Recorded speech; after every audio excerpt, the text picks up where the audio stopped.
माझ्या भाग्याचं माझ्या सौख्याचं लीन सोन्याचं माझं कुंकू रोज पूजिते रोज जपिते लाख मोलाचं माझं कुंकू हा हा हा कुंकू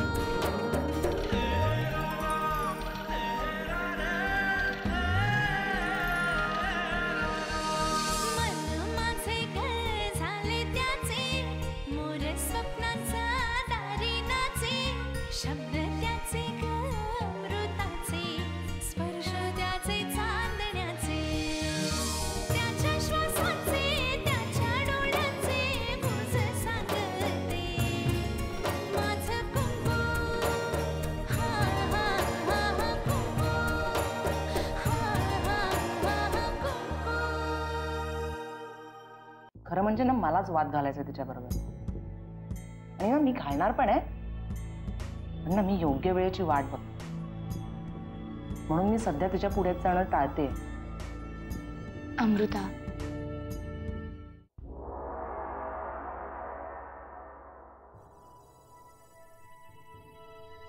प्रभाताई, कसा झाला तुझा प्रवास आणि अशी अचानक कशी काय आलीस? अचानक नाही रे. खर तर माझं तुझ्याकडे एक महत्वाचं काम होतं. तुम्ही मुंबईकर झालात पण आम्हाला रमावतीमध्ये सगळ्या गोष्टींमध्ये नीट लक्ष द्यावं लागतं. असं काय झालंय काय रमावतीला? रमावतीत काही नाही झालं पण रमावती सहकारी बँकेत मात्र काहीतरी झालेलं आहे. खर तर त्या संदर्भातच मला तुझ्याशी बोलायचं होतं. तर बस ना.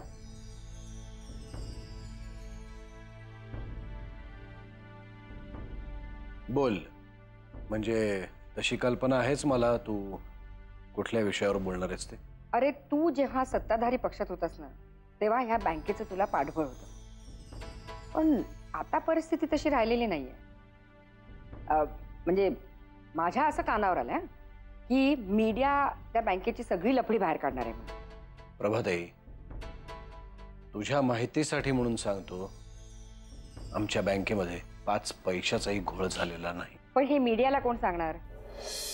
तुला माहितीये गोंधळ घालण्यासाठी मीडियाला थोडंसं कारण देखील पुरतं. पण मुळात प्रश्न हा आहे की मीडियापर्यंत हे सगळं पोहोचवणार कोण? बाबा तुझे हितशत्रू खूप आहेत रमावती. ते दिसतच आहे. बोल ना, तुला जे काही बोलायचं आहे ते बोलून टाक. तुला जर गोत्यात यायचं नसेल तर सध्याच्या चेअरमनला तू काढून टाक. आणि कोणाला चेअरमन करू? वामनला. तुला तर सगळं माहितीच आहे मग कशाला उगाच परीक्षा घेतोस? ठरवून टाक त्याच्या नावाची घोषणा. अचानक तुला हा साक्षात्कार कसा झाला की वामन किल्लेदार हा बँकेचा चेअरमन होऊ शकतो म्हणून? नाही, मुलाच्या निमित्ताने तुलाही राजकारणातल्या खाचा खोचा कळायला लागलेली दिसते. राजकारणातल्या खाचाखोचा मला पहिल्यापासून कळत होतं रे. फक्त ती दाखवायची संधी मला आता मिळाली. त्यासाठी घरही चांगलं निवडलंयस आणि वामन सारखी माणसंही तुझ्या हाताला लागली आहेत. पण जाऊन दे ना, आता आपलंच नाणं खोटं तर आपण तरी काय बोलणार? मग कधी करतोस वामनच्या नावाची घोषणा? नाही, बँकेच्या काही व्यवहारांची लफडी विक्रांतच्या कानावरही गेली आणि काय सत्ताधारी पक्षाची लोक तुला कात्रीत पकडण्यासाठी वाटेल ते करायला तयार आहे. म्हणून म्हणते मी. तुला काय वाटतं प्रभाते, वामन जर त्या बँकेचा चेअरमन झाला तर सगळं सुरळीत होईल ना? अरे वामन आपल्या घरातलाच पडतो ना. विक्रांत 10 वेळा विचार करेल त्याच्या बाबतीत काही करण्यासाठी. आणि विक्रांत स्वभाव राजकारणातला एक बेसिक नियम असा आहे की वर चढताना एक एक पायरीच चढत जावं. आणि कसं आहे, मंत्रालयातल्या पायऱ्या आहेत ना त्या खूप घसरणे. पटकन लांब उडी मारायचा प्रयत्न केला तर माणूस घसरून पडू शकतो. कारण सध्या विक्रांत जरा जास्तच उड्या मारतोय. या विषयावर आपण बोलायला भेटू पण सध्या या वामनचं काय करायचं ते सांग. कारण या सगळ्या प्रकरणात मी एक मोठी बहीण म्हणून लक्ष घालते. जगातल्या प्रत्येकाला जर अशी बहीण मिळाली, प्रत्येक भावाचं कल्याणच होईल. विशेषतः वामन सारख्या भावांचं. कारण प्रत्येक वेळी कुठल्या ना कुठल्या काठीच्या आधाराची त्याला गरज भासतेच. मग मी हे पक्क समजू?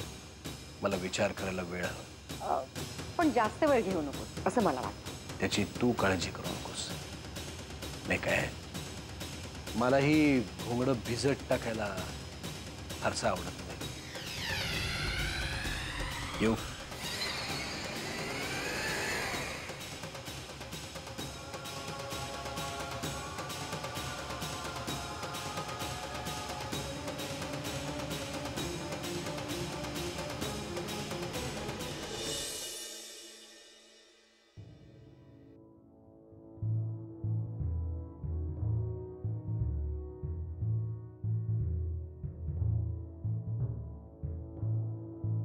आज दिवसभर खूप धावपळ झाली ना?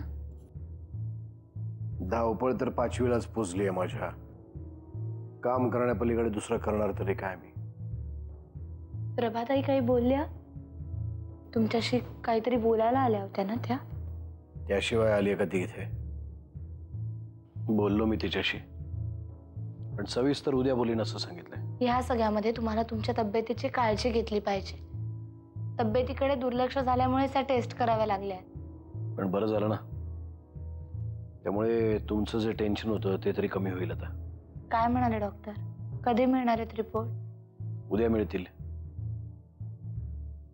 घाबरू नकोस, रिपोर्ट्स नॉर्मल असतील. अति दगदग चालू आहे तुमची, सारखी धावपळ चालू असते आणि त्याच्याचमुळे मला तुमची जास्त काळजी वाटते. आत्याबाईंना भेटला?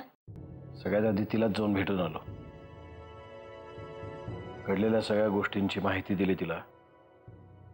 तिची तब्येत बरी आहे आता, त्यामुळे मला जास्त हुरूप आलाय. पण आता ठरवलंय दर काही दिवसांनी तिला जाऊन भेटून यायचं, तिची विचारपूस करायची. कारण कामाच्या व्यापात खूपच दुर्लक्ष व्हायला लागलंय माझं. त्यांच्याकडे लक्ष द्यायला आम्ही आहोत. तुम्ही तुमची काळजी घ्या. खूप काय काय घडतंय सध्या. माझ्या कानावर येत आहेत बऱ्याच गोष्टी. जर तुला कानावर येत असेल तर हे सगळं कोणामुळे घडतंय हे सुद्धा तुझ्या कानावर येतच असेल. कारण ती व्यक्ती तुझ्या जास्त विश्वासातली आहे ना. पण एकच लक्षात ठेव जानकी, जर आता त्या व्यक्तीने एखादी जरी चूक केली तर तिला माफी नाही. मग मी इतरांशी जसा वागतो तसंच त्याच्याशी सुद्धा वागावं लागेल. तुमच्या राजकारणातल्या गोष्टींबद्दल मी काय बोलणार? तसं नाही, पण या राजकारणाच्या फेऱ्यात घरातली सुद्धा माणसं गुंतली आहेत म्हणून तुला सांगितलं, बाकी काही नाही. झोपा आता, कारण या विषयावर बोलणं मी टाळते. आपण कोणी कितीही टाळलं तरी जी व्यक्ती हे सगळं राजकारण खेळते ना, त्या व्यक्तीने हे सगळं कमी केलं पाहिजे. कारण या सगळ्या राजकारणातल्या खेळांमध्ये मी सगळ्यांचा बाप आहे. त्याची प्रचिती सगळ्यांना येईलच. झोपा खरंच आता, नको बोलूया त्या विषयावर. मला सांगा, रिपोर्ट कोण आणणार आहे का मी आणायला जाऊ? वाकणीस आणणार आहेत रिपोर्ट्स. ठीक आहे, पण आता खरंच झोपा.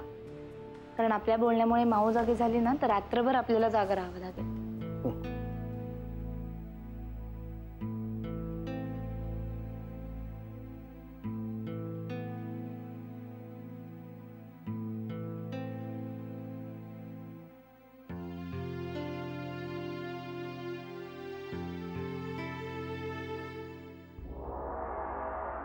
आत्याजी, मी कदाचित उद्या निघेन. फ्लाईट पण उद्याच आहे ना? अरे हो, आधी कुठे काश्मीरला जाणार आहात ना तुम्ही? हो, आणि मग तिथून पुढे बाहेरगावी जाणार आहोत. बरं, जपून जा, सांभाळून राहा. आणि युगंधराला सांग बरं का, मी तिची आठवण काढत होते म्हणून. खरं तर तुम्हा दोघींना असं कुठेतरी जायची गरज होतीच. येऊ का? ये ना, ये. बस बस. खरं तर मी कालच येणार होते, पण नाही जमलं. अगं आता या घरात म्हाताऱ्या माणसाला काय किंमत असणार ग? नाही आत्याबाई, नुसतं ह्या घरातच नाही पण रमावतीत देखील तुमच्या शब्दाला आज तितकाच मान आहे. बरं मला सांग, तू कशी आहेस? छान. आणि विक्रांत काय म्हणतोय? राजकारणात मोठी मुसंडी मारली आहे म्हणे त्याने. तुमच्या सांगा खांद्यावर वाढलाय तो. राजकारणाचे धडे जे तुम्ही नरसिंहांना दिलेत तेच त्याला दिलेत. तुमचाच मुलगा आहे तो. मुलगा काय, नातू म्हण. नातू. आत्याजी, मी जाऊ? का ग, तुला नाही बोलायचं माझ्याशी? नाही तसं नाही, पण तुम्ही दोघी बोलताय तर मी थांबून काय करू? आणि आणखीही काही विषय असतील तर व्यवस्थित बोलता येतील ना, म्हणून. माझ्याकडे दुसरा काय विषय असणार? सध्या तरी वामनच्या आणि अहिल्याच्या बाळाचा विषय. किती गोड आहे ना पोरग ते. खरंच अहिल्याचं आयुष्य मार्गी लागलं. आपण खूप मोठं बारसं करायचं त्याचं. कसं आहे ना प्रभात्या, अगं तो अहिल्या काकूचा मुलगा आहे ना, म्हणजे स्पेशल किल्लेदार आहे ना, त्यामुळे त्याच्या बाबतीत कुठलाच निर्णय घेण्याचा आम्हाला कोणाला काहीच अधिकार नाहीये. हिचा स्वर एवढा तिखट का वाटतोय? तेही सांगितलं असतं तुला, पण अगं मला जानकीकडे जायचंय. काय ना, तिला पण एक मुलगी झाली आणि खूप गोड आहे ती. तू पाहिलेस तिला? अमृता, इतक्या वर्षांनी जी मी ह्या घरात आले तर त्या मुलीच्या बारशालाच ना. हो अगं, काय झालं माहितीये का, तुझ्या बोलण्यात ना जानकीच्या मुलीचा उल्लेखच नाही झाला ना, म्हणून विचारलं मी. अगं तुझं काम होतं ना जानकीकडे काहीतरी, मग. हो.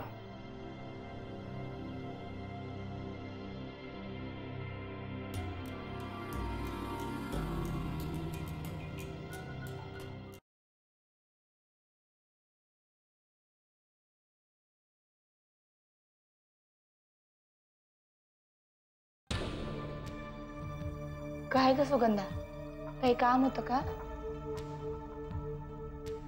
जानकीताई, तुझ्याशी थोडं बोलायचं होतं. बोल ना मग, काय बोलायचंय? काल माझ्यामुळे लई बोलणी खावी लागली बघ तुला. त्याच्याबद्दल माफ कर मला. अगं त्यात माफी कसली मागतेस? आणि अशा गोष्टी लक्षात नसतात ठेवायच्या. त्याचं मला एकटीला बोलले असते ना तर मी लक्षात पण नसतं ठेवलं, पण माझ्यामुळं कारण नसताना तुला बोलल्या ग त्या. मी म्हंटल ना, अशा गोष्टी विसरून जायच्या असतात. राहिलं ताई कशा बोलत होत्या फडाफडा बघितलं ना तुम्ही. मला तर वाटतंय प्रभाताईंना पण खिशात घातले त्यांनी. त्यांना सांगत होत्या रमावतीवरनं मोलकरणी आणल्या चुना करून. तूच सांग काय म्हणायचं असं लोकांना. हे बघ सुगंधा, तुझं बोलून झालं असेल तर तू जा. बघ जानकीताई, जरा कुठं खरं बोलले ना तर लगेच वाईट वाटलं बघ तुला. जानकीताई, तू ना लई हळवी आहेस बघ. तूच काय, मला सुद्धा कळत नाही या घरात कसं राहायचं. आपण काही तर किल्लेदारांच्या सुनावायला आलो होतो का? हे बघ सुगंधा, त्यांना जे वाटतं ते त्या बोलतात. आपण त्यांची तोंड तर नाही ना धरू शकत. मला सगळ्यात जास्त राग केव्हा आला माहितीये का? जेव्हा त्या म्हणाल्या की नर्मदाताईंची जागा घ्यायची जानकीची लायकी पण नाहीये. असं केव्हा म्हणाल्या त्या? अगं तू नव्हतीस ना तेव्हा तुझ्याच बद्दल बोलत होत्या. मी जाऊन हटकलं तेव्हा माझ्यावर घसरली. आणि अजून आतली बातमी सांगायची म्हणजे प्रभाताईंच्या मदतीने वामन दादांचा रमावतीची बँक घशात घालायचा प्लॅन आहे.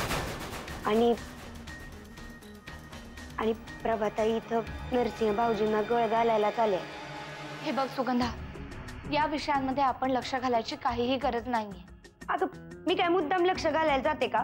पण समोर चाललेल्या गोष्टींकडे कानाडोळा कसा करायचा सांग? तू सुगंधा, जा आत्ता इकडनं. अगं पण जानकी जा जा तू आत्ता. बरं.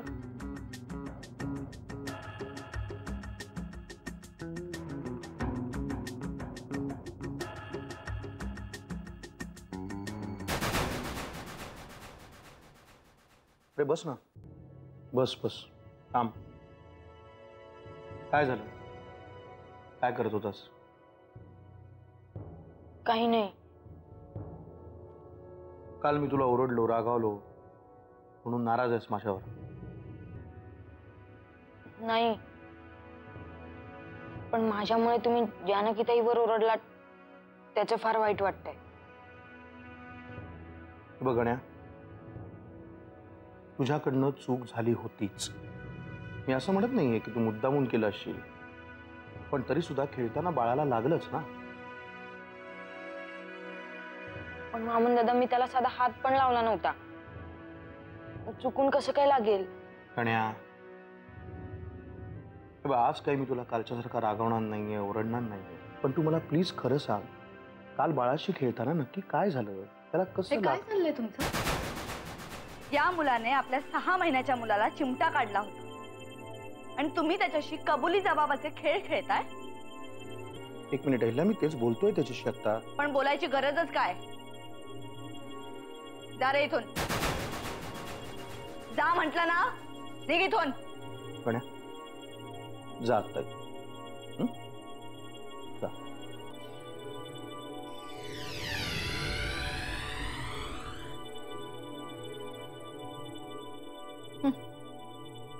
या बहीण भावांना उगाच डोक्यावर बसवून ठेवलंय आपण. त्याची नजर पाहिलीत ना? सोड ना. तुझं काय काम होतं ते सांग. माझं काही काम नाही. उलट तुम्ही तुमचं काम वेळेवर करा हे सांगायला आले. प्रभाताईंना भेटणार होतात ना? काय झालं? त्या भाऊजींशी काहीतरी बोलणार होत्या. काय बोलल्या त्या भाऊजींशी काही माहिती आहे?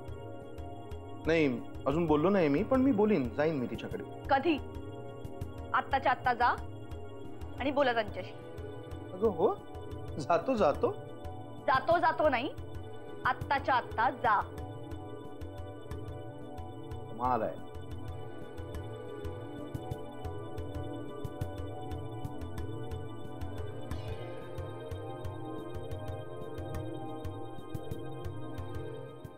चला आता आपलं आपलं खेळायचं. आईला भरपूर काम आहे. साहेब, वाचनीस का? सकाळी सकाळी काही काम होतं का? आमची कामं सकाळी सकाळी सुरू होतात. साहेब कुठे आहेत? ते आत्ताच बाहेर गेले. तुम्हाला भेटले नाहीत का? नाही. काही महत्वाचं काम असेल तर बोलवते मी त्यांना. नाही, काही महत्वाचं काम नाहीये. साहेबांनी काल रिपोर्ट मला आणायला सांगितले होते हॉस्पिटलमधनं, ते घेऊन आलोय मी. हो, मला बोलले होते ते तुम्ही आणणार आहात म्हणून. काय रिपोर्ट मध्ये? म्हणजे सगळं ठीक असेलच, पण तरी. जानकीबाईंनी साहेबांनी मला सांगितलं होतं की शक्यतो कोणाच्या हातात रिपोर्ट देऊ नका, पण त्यातनं आता तुम्ही समोर आलात म्हणून तुम्हाला सांगतो. का? काही काळजी करण्यासारखं आहे का? साहेबांचे रिपोर्ट काही समाधानकारक नाहीये. साहेबांना खूप काळजी घ्यावी लागणार आहे. तरी मला वाटत होतं. आत्याबाईं आणि यांच्या समोर मी काही बोलत नव्हते एवढं. तुम्हीच सांगा आता काय करायचं? डॉक्टर म्हणाले की साहेबांना खूपच काळजी घ्यावी लागणार आहे.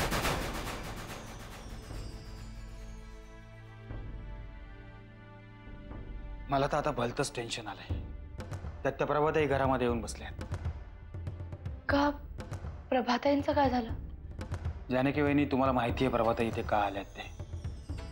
वामनराव आणि अहिल्याताईंनी त्यांना बोलावून घेतलं इथे सहकारी बँकेच्या प्रकरणावर. त्या चर्चेमध्ये कमी जास्त बोललं जाणार आणि या सगळ्याचा त्रास साहेबांना होऊ नये म्हणजे झालं. मला पण असंच वाटत होतं.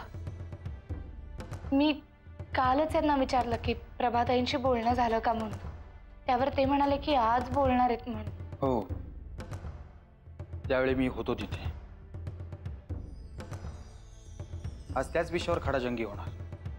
त्यातनं साहेबांचे रिपोर्ट असे आलेत, मला त्याचीच काळजी वाटते. वाकनीस काका यांना बोलण्यापासून तर कोणी नाही थांबू शकत. पण आपण एक करायचं का? जाऊन वामनदादांच्या कानावर या गोष्टी घालायच्या का? नाही, या गोष्टीची कुणकुण जरी लागली ना त्यांना, तरी सगळ्यांना जास्त जीव चढेल. त्यातनं प्रभा महाडिक तर काय नीट बोलणार नाही, तुम्हाला चांगलंच माहिती आहे. आणि साहेबांनी सुद्धा त्यांना सडेतोड उत्तर देण्याची तयारी केली आहे. पण तुम्हाला स्पष्टच सांगतो, डॉक्टर म्हणाले की साहेबांची काळजी जर घेतली नाही तर त्यांना हार्ट अटॅक येऊ शकतो.